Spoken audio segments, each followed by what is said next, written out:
Viens, Esprit Saint, en nos cœurs. Ma Bible quotidien, le verset du jour. Jean chapitre 20, le verset 22, je cite.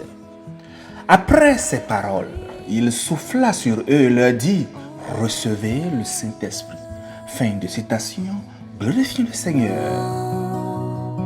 Soufflant ce lieu. Le verset du jour nous enseigne la promesse et de la présence continue du Saint-Esprit dans nos vies maintenant et pour toujours. Bien-aimés, nous voici déjà au 3e mois de cette année. Que l'Éternel nous fortifie et nous accompagne dans la suite de l'année. Le chapitre 20 de l'Évangile selon Jean, que nous abordons aujourd'hui, commence avec la découverte du tombeau vide par Marie-Madeleine, qui court ensuite avertir Pierre et Jean. Après leur départ, Jésus apparaît à Marie-Madeleine. Plus tard, ce même jour, Jésus apparaît à ses disciples, Thomas étant absent pour les rassurer et les fortifier.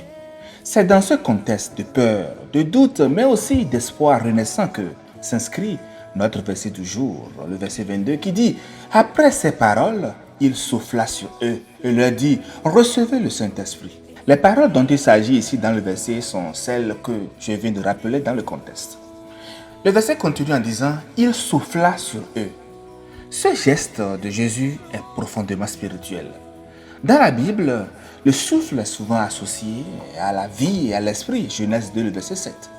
En soufflant donc sur ses disciples, Jésus les régénère, leur insufflant une nouvelle vie spirituelle. Le verset finit en disant « Recevez le Saint-Esprit ».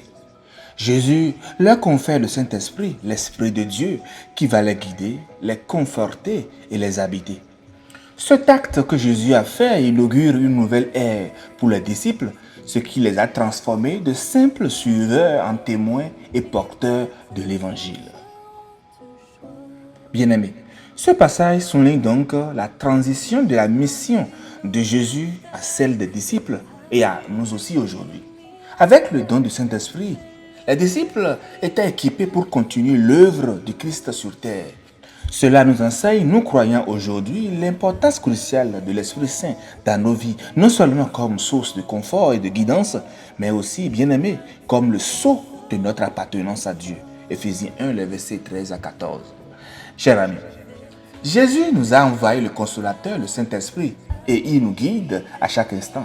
Mais tout ça, c'est bien. Mais Dieu désire que nous vivions une vie de pardon.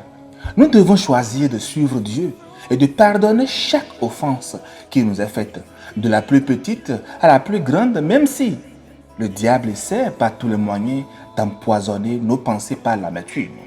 Mais tout ça, easy to say but hard to do, c'est bien sûr plus facile à dire qu'à faire.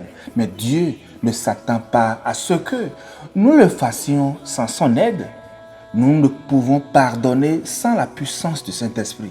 C'est trop difficile, je vous avoue, de faire par nous-mêmes. Mais si nous le désirons vraiment, il enverra et il a déjà envoyé son esprit sur nous pour nous aider et nous rendre capables de le faire. Vous devez juste lui demander humblement son aide.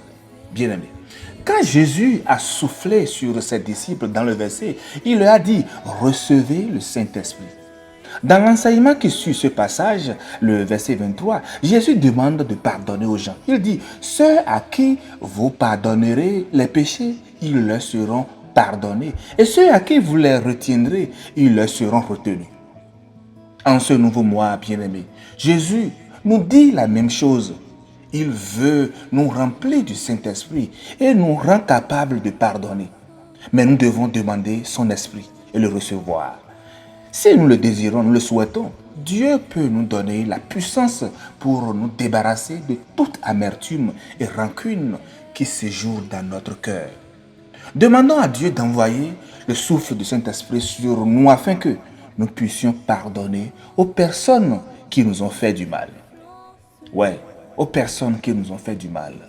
C'est un fardeau qui pèse sur vous et vous devez vous en débarrasser, bien sûr par l'aide du Saint-Esprit.